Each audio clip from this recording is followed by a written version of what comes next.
Bonjour et bienvenue dans la météo du Bitcoin. Bitcoin, Bitcoin. Tastes great. C'est la chanson de Brian, The Rational Investor. Bitcoin, Bitcoin, can't wait. Donc a priori, c'est la folie sur les cryptos.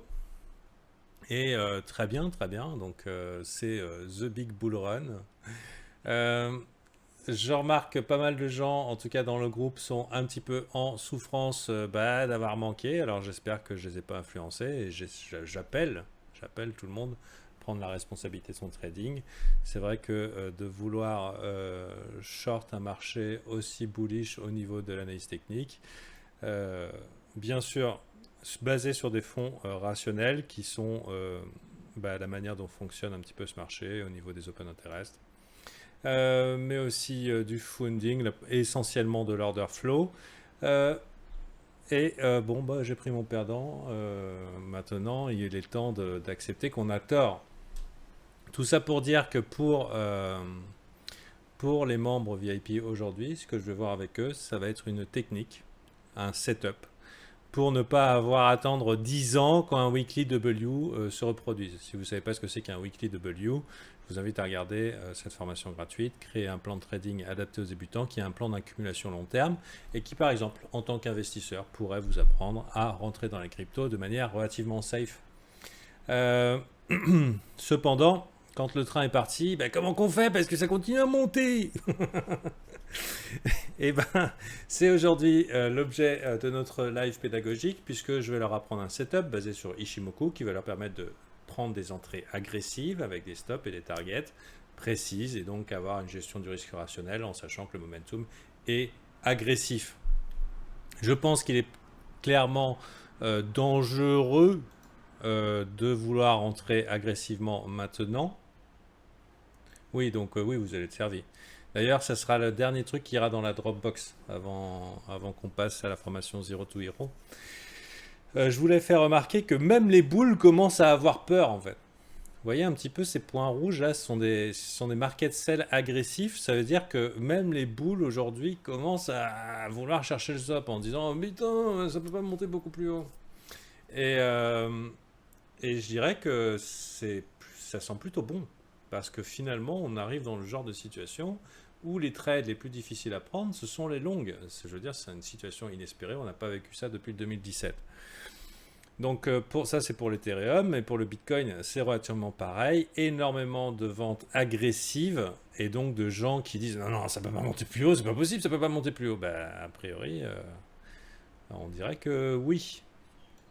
Et alors, petite remarque quand même, on a CNBC Fast Money qui a été annoncé, enfin c'est Alcon Daily, non pas que je suis grand fan de Alcon Daily, mais c'est vrai que il se sert de CNBC, a priori que tous les comptes de CNBC, donc qui sont des comptes sur Twitter et tout, sont super bulls sur le Bitcoin. De notre expérience d'ancien, c'est pas bon signe. Alors lui il dit si ça ramène du nouvel argent et tout, je dirais c'est pas bon signe quand même. C'est pas bon signe. Je dirais que short ce marché en mode qui est quand même en mode TGV, hein, c'est comme arrêter un train à main nue, ça va être un petit peu difficile à mon avis, surtout si tout le monde a envie de faire pareil. Comme on voit, ça peut partir en mode blow off top. Et pour avoir vécu la même chose, et aussi insoutenable que ce soit, parce que c'est très dur de voir les prix monter et de ne pas s'arrêter en se disant mais c'est pas possible, c'est trop cher, c'est pas possible, c'est trop cher. En 2017, j'ai vécu ça et je peux vous dire quand on voit le Bitcoin doubler environ tous les mois, ça fait vraiment très peur. Alors il y a toujours manière, quand nous est pas offert le moment d'une consolidation de ce genre-là pendant plusieurs semaines, parce qu'en fait le marché est crazy fou quoi. Donc il y a moyen éventuellement avec du day trading de se taper des entrées rationnelles avec des stops rationnels et des chances de probabilité. Ça si grâce à Ishimoku sur des petites unités de temps. Donc c'est ce qu'on va voir aujourd'hui. Ensuite, donc personnellement, je dirais que le play évident, ça serait éventuellement de se poser short dans ces zones-là ou avec des stops ici. Mais si c'est évident, à mon avis, ça va se faire défonce. Euh, on est arrivé dans un marché qui a priori a l'air de décider d'ignorer euh, les tops habituels, hein. Généralement, quand on arrive dans les 1 milliard au niveau des open interest, c'est-à-dire que l'arbre est mûr, hein, les algos peuvent déclencher la grosse chasse au stop. Ce qui me laisse penser, dans la situation actuelle, parce qu'on ne peut pas nier que la tendance est super haussière, on remarque aussi que les pullbacks sont de plus en plus faibles, l'accélération commence à se faire parabolique. C'était vraiment très très... c'est un des bull trends les plus propres qu'on ait eu depuis longtemps, de par la pente de ce bull trend. Et au niveau de l'accélération parabolique, on pourrait penser que qu'il y en a encore, généralement, puisque ça peut monter 2 ou 3 fois jusqu'à une forme de verticalité, pour ensuite trouver nettoyage éventuellement des chasseurs, petite consolidation, et après on décide dans quelle direction on va, comme il s'est passé là. Je vous invite à regarder aussi la vidéo, le CryptoCast des Banksters que j'ai fait l'année dernière. Je suis désolé, je suis un peu fouillé aujourd'hui, parce que j'ai beaucoup en tête, hein. C'est vrai que le marché prend la tête. Et c'est vrai que c'est pas évident de se situer entre les gens uber bull et qui disent des conneries hallucinantes et qui disent oh mon dieu putain faut faire gaffe. Je fais référence à ce genre de truc que j'ai vu. BTC 16K, je viens de flipper long, 16K c'est conservateur, pour lire juste ensuite 50K en avril, non 500K en mars, CNBC qui flippe boule, c'est chaud. Donc pour l'instant c'est un peu, on est un peu dans le cas flip-coin, quoi. C'est flip-coin, mais un flip-coin plutôt du côté boule, puisque la tendance est haussière et la probabilité que la tendance continue. Mais attention quand même, on pourrait avoir des turbulences. Donc dans le cadre d'un sentiment uber bull, hein, je ne sais pas si vous avez vu, vous, le Spoofy 50 millions, s'il est toujours dans la place et tout, dans un sentiment uber bull, donc le parabolique blow off top est toujours possible. Et qui sait, avec un gros blow off top et ensuite consolidation et on ne revoit pas Bitcoin en bas. Ça, c'est une des possibilités. L'autre possibilité, c'est alors que tout le monde est en mode Uber Bull, c'est le flash crash. Ça peut totalement arriver. Et genre, l'opportunité d'achat, quoi. Mais flash. Genre, ok, c'est bon, on a vu, tout le monde est à levier, tout le monde est grosse couille, ça fait longtemps que ça dure. On nettoie un petit peu les opportunistes sur le retard qui ont monté leur stop à des moments de plus en plus serrés et qui ont rajouté à leur longue, etc. et qui doivent probablement s'installer là. Et pam, pam, on fait peur à tout le monde. Dedans, on capture des shorts qui se mettent en mode ouais, c'est le top, pam, pam, pam. Et parce que tout le monde est en fait en train de chercher ce putain de top. Je plaide coupable, j'ai essayé. Après, j'ai essayé, j'ai assumé. Hein. C'est à peu près par là que j'ai assumé que c'était pas bon. Donc, vu que tout le monde est un petit peu en train de chercher le top, et je ne l'invente pas puisque c'est visuel, hein, comme vous avez pu le constater, les petites boules rouges, c'est pas moi qui les ai dessinées. Hein. Elles sont là, c'est qu'il y en a qui se disent non, ça peut pas aller plus haut. C'est pas ici, c'est ici. Ça peut pas aller plus haut. Alors ce site va bientôt passer public. En réalité, j'ai déjà passé le lien en VIP, mais j'ai demandé au développeur, il m'a dit encore quelques temps, donc dans pas longtemps. Sachez que pour avoir des informations au niveau des liquidités et liquidations, mes VIP ont régulièrement ce genre de screenshot avec l'emplacement des ordres limites, et aussi l'équilibre des forces permanent remis à jour avec des endroits de forte liquidité, forte liquidation. Donc par exemple sur un méga push, on pourrait voir des réactions fortes là actuellement dans la zone des 10 700 et 10 562 avec des possibles réversales. C'est quelque chose qu'ils ont environ toutes les 2 heures, plus la carte du matin, avec jusqu'où des liquidités. Donc globalement, on pourrait faire beaucoup de mal jusque dans les 10 750. Et aussi vers le bas. Donc ça, c'est un avantage de VIP. Eh ben oui, parce qu'on améliore le service. Hein. En parlant davantage de VIP et de du super setup agressif que je vais leur enseigner ce matin, on va commencer la formation Zero to Hero et la carte est la suivante. Est-ce que je peux dézoom? Oui. La carte est la suivante, on l'a faite ensemble, ça sera l'ensemble de la formation telle que sera enregistrée selon des niveaux un petit peu à la World of Warcraft qui tient en compte une mentalité de progression. Donc le premier mois, les néophytes, je répondrai à toutes ces questions-là pour eux et je vais commencer les enregistrements aujourd'hui. Donc actuellement, si vous rentrez VIP, vous avez accès à toutes les anciennes archives de Dropbox, mais plus aussi une formation structurée. Et au fur et à mesure qu'ils vont avancer, ben, ils vont aller davantage dans le perfectionnement de leur méthodologie propre. C'est pour ça que je mets initié, qualifié, spécialiste, en disant ok, c'est bon, maintenant on se spécialise, et ensuite beaucoup de psychologie. Pour l'instant, j'ai surtout peuplé la partie néophyte, puisque je vais commencer par là, et puis chaque jour suffit sa peine. Et au fur et à mesure, je vais davantage peupler ça en termes de contenu, mais bon, il va falloir faire. Et comme je leur disais, sur chacun des sujets, je peux facilement parler 1 heure. Donc, ils vont en avoir pour leur sous. Cette formation leur sera offerte, en plus de l'heure de live quotidienne et tout le bordel, et de l'assistance que je leur porte. Donc ça devient extrêmement intéressant de devenir VIP. Voilà, fin de la page publicité. Maintenant, ça n'empêche pas que j'ai pas la magic boule et que on ne sait pas trop comment ça se passe. Personnellement, je pense que dans le cadre un petit peu de la vidéo le CryptoCast des Banksters que j'ai faite, on pourrait très bien, et même ceux qui ont suivi la météo depuis l'année dernière, parce que ça fait quasiment 1 an que tous les jours je fais une météo, enfin maintenant c'est plus tous les jours, mais ici on était dans le cas, mais pourquoi ça monte? C'est un petit peu, quel est le narratif? Et bien sûr tout le monde a acheté ici avec, c'est le halving. À mon avis, on n'a jamais été mieux d'un point de vue théorique pour un narratif halving. Puisque c'est quand même que dans le mois de mai. Donc ça pourrait très bien push de l'infini sur un format AB égale CD. Et là, il mérite des fous.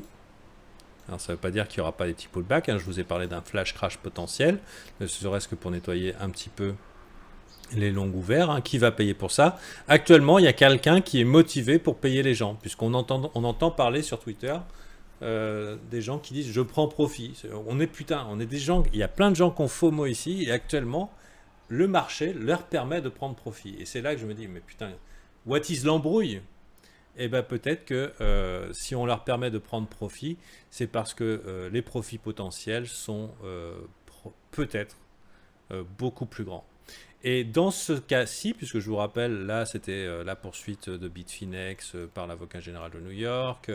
Ici, la FUD était totale, puisque, en fait, après un bear market, on n'est pas préparé, en fait. On est complètement switché notre cerveau. Quand ça monte, on n'y croit pas.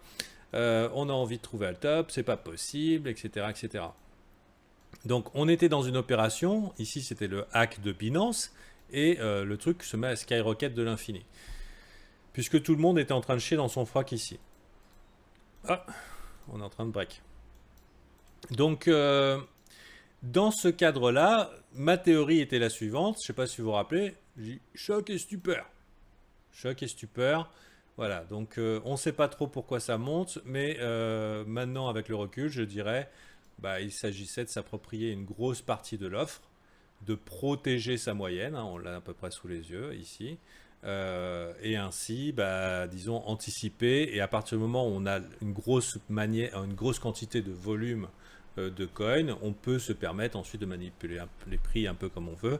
De la manière dont on a vu un peu le Bitcoin réagir dans cette année, on a pu constater que les market makers avaient des algorithmes beaucoup plus évolués, beaucoup plus funky, et que c'était assez difficile de ne pas se faire baiser. C'est pas mal, ils sont bons.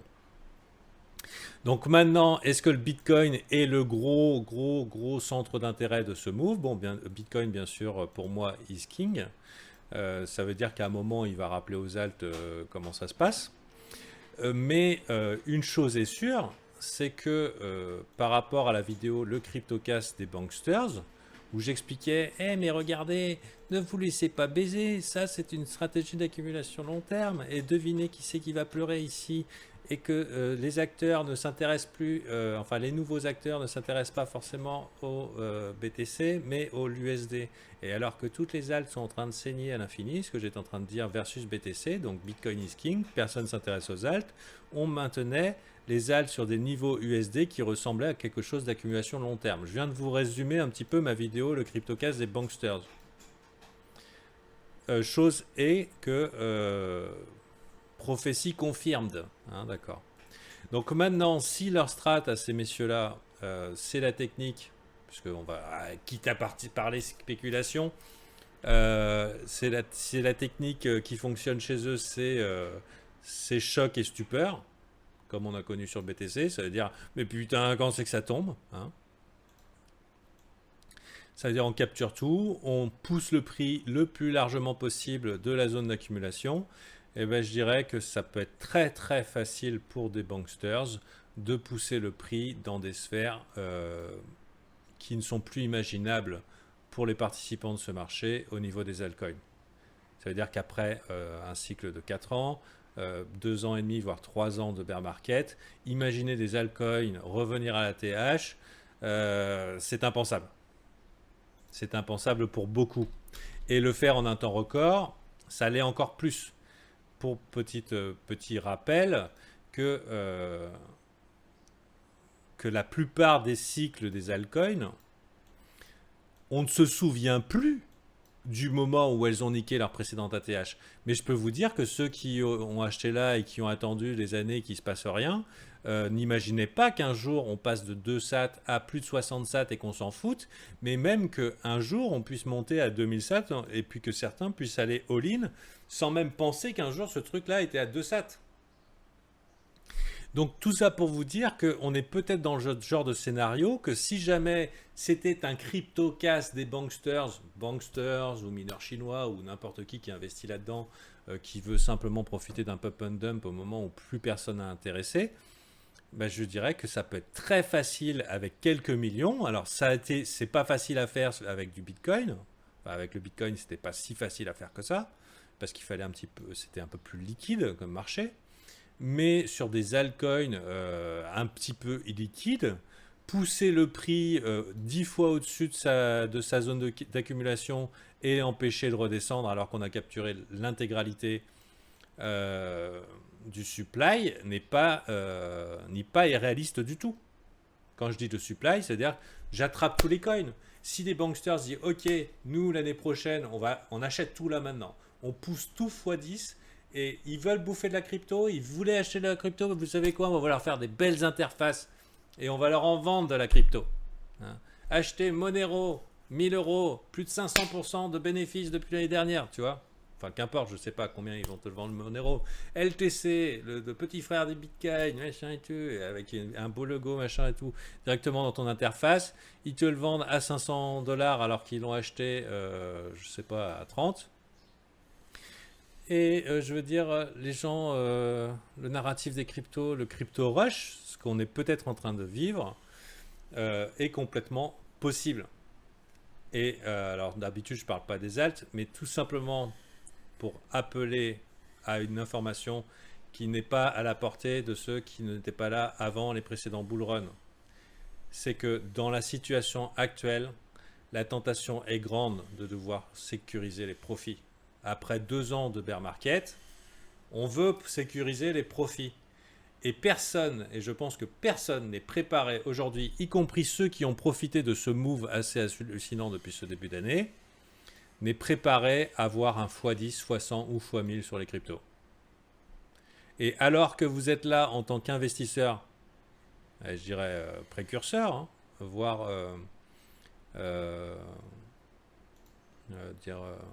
ouais, c'est ça. Précurseurs, early adopters. Alors que vous êtes là et que c'est devant vos yeux ébahis, le choc et stupeur peut être tel qu'on peut regarder le prix partir en se disant mais c'est pas possible. En ayant un juteux profit de 100%, 200% ou 300%. Quel est l'agenda qu'il y a derrière? Voilà.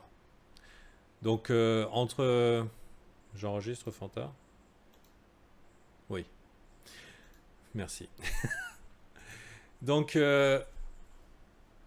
petit avertissement, je ne sais pas si cette météo est très suivie, notamment parce que j'ai baissé un petit peu le rythme et que je m'occupe davantage des VIP.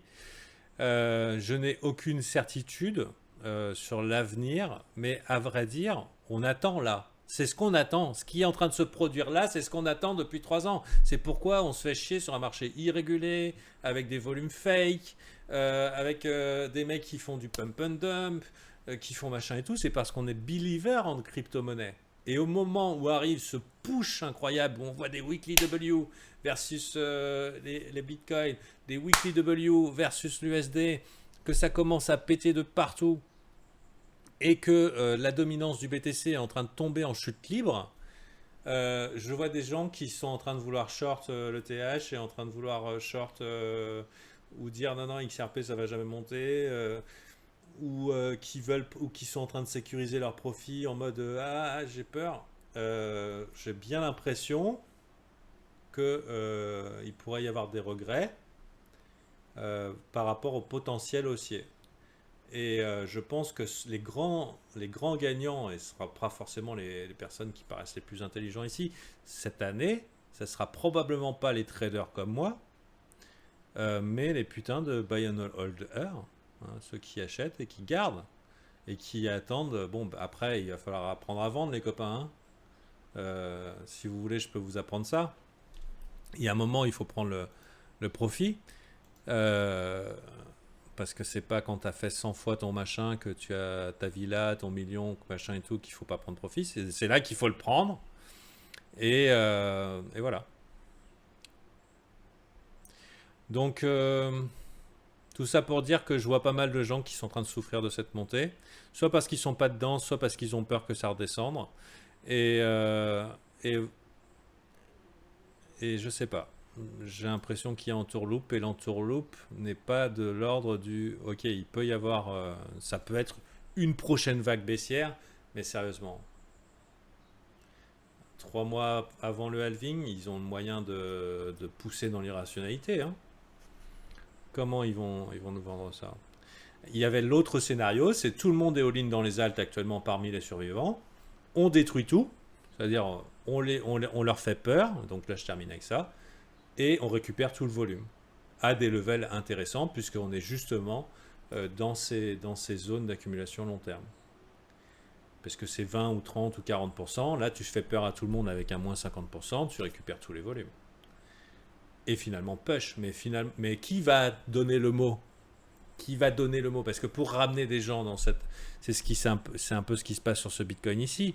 C'est que, ok, s'ils ont décidé d'arrêter de plumer les gens quand ils partent en fort levier, c'est peut-être qu'il va falloir trouver des gens, des messagers, des annonceurs de la bonne nouvelle du roi Bitcoin, qui disent ah, putain, regarde comme je suis con, j'ai doublé mon argent.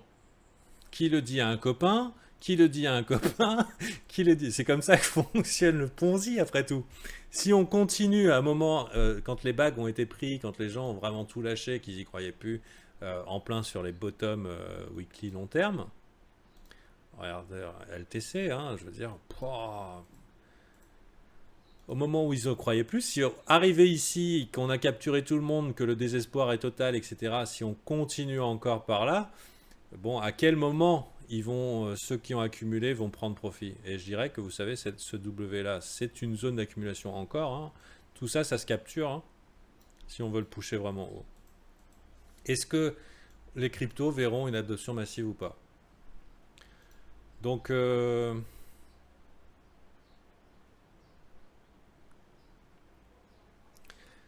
c'est pas vraiment une météo du Bitcoin aujourd'hui. Donc je vais peut-être l'appeler la vidéo CryptoCast des Banksters Update. Il aurait fallu que je fasse un truc à part. En tout cas, si la vidéo vous a plu, puisque je vais peut-être la laisser météo du Bitcoin et tout, n'hésitez pas à la partager. Dans tous les cas, je dirais un simple retour sur ce que je vous avais annoncé dans le CryptoCast de Banksters est une bonne idée. Une visite de l'espace VIP pour 39 € pour vous éviter des millions, des milliers d'euros de pertes, mais peut-être des millions si un jour vous rendez l'argent quand vous êtes au top. Et puis aujourd'hui, je continue avec les VIP. Aujourd'hui, Ishimoku de l'ordre pratique, technique agressive, pim pam pam, achat-vente. Allez.